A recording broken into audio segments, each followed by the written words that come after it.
Today we are covering the counter-terrorist financing regulations and recent changes for Canada. So let's jump right into today's video.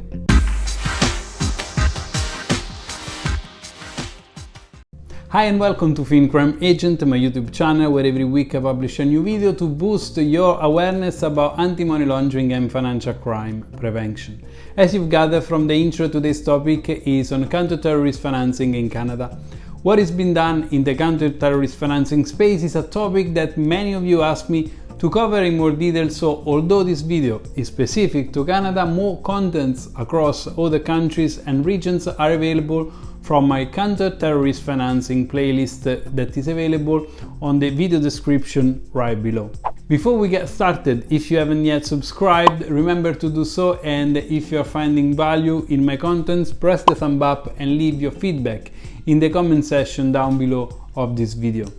So, with the housekeeping done, let's start by looking at the main Canadian regulation and changes that I found related to the counter-terrorist financing space.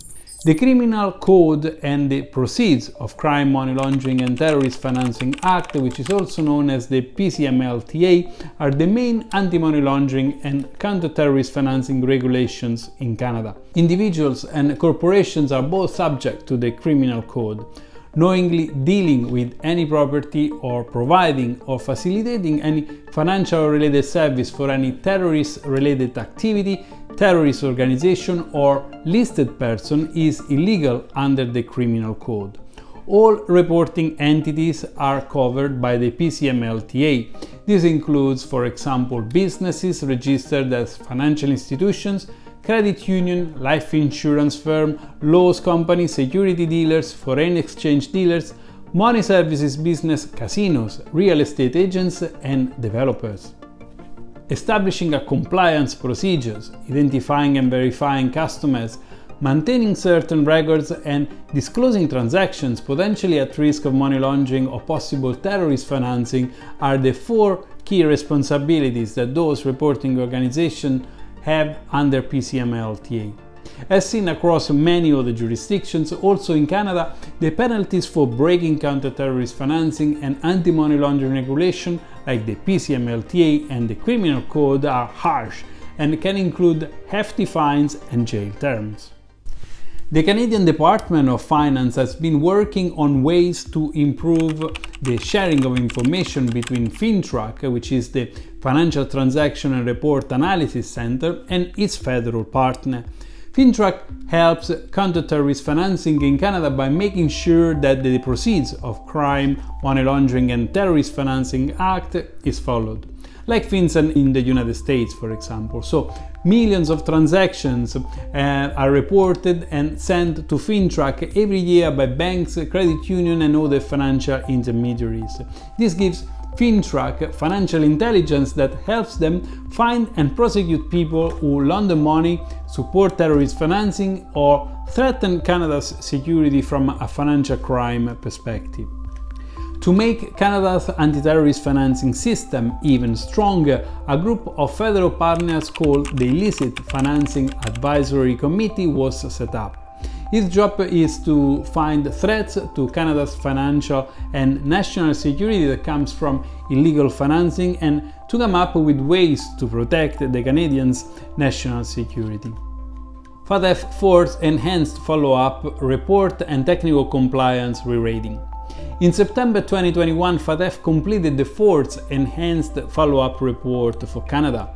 The prior MER, which is for FATF acronym the Mutual Evaluation Report, was completed in 2016 and a total of 13 technical compliance deficiencies were identified by FATF when running the country review for Canada. So I'd like to touch base on a couple of technical compliance deficiencies that I found relevant to the counter-terrorism financing aspect.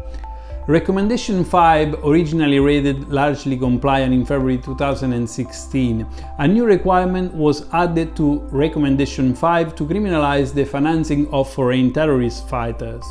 In its fourth MER, Canada was rated largely compliant because provisions did not criminalize the collection or provision of funds with the intention to finance an individual terrorist or terrorist organization. Canada's terrorist financing offenses extend to cover the financing of travel of individuals that leave Canada for the purpose of the perpetration, planning or preparation of or participation in terrorism acts, or the providing or receiving of terrorist training. The minor scope gap in financing merely with the intent to benefit an individual terrorist remains from its 4 MER. On this basis, R5 remains largely compliant. Another technical compliance deficiency identified by FATF was for Recommendation 8. The text of the FATF report is quite long to read for this recommendation, so I will let you read it independently, but in summary, improvements are required to ensure that NPOs, non-profit organizations, receive sufficient guidelines and trainings to manage the risk of terrorist financing, particularly for those charities and NPOs operating internationally. It is also worth noting that Recommendation 8 was downgraded from compliant to partially compliant. So those are the counter-terrorist financing regulations and recent changes that I found for Canada. If you're keen to find out more about what is being done on the counter-terrorist financing space in other regions and countries, check the playlist which is linked in the video description below. If you're finding valuable my contents, remember to press the thumb up on this video and leave a comment. And lastly, thank you for watching. I hope you have enjoyed this video, and until next time, see you soon.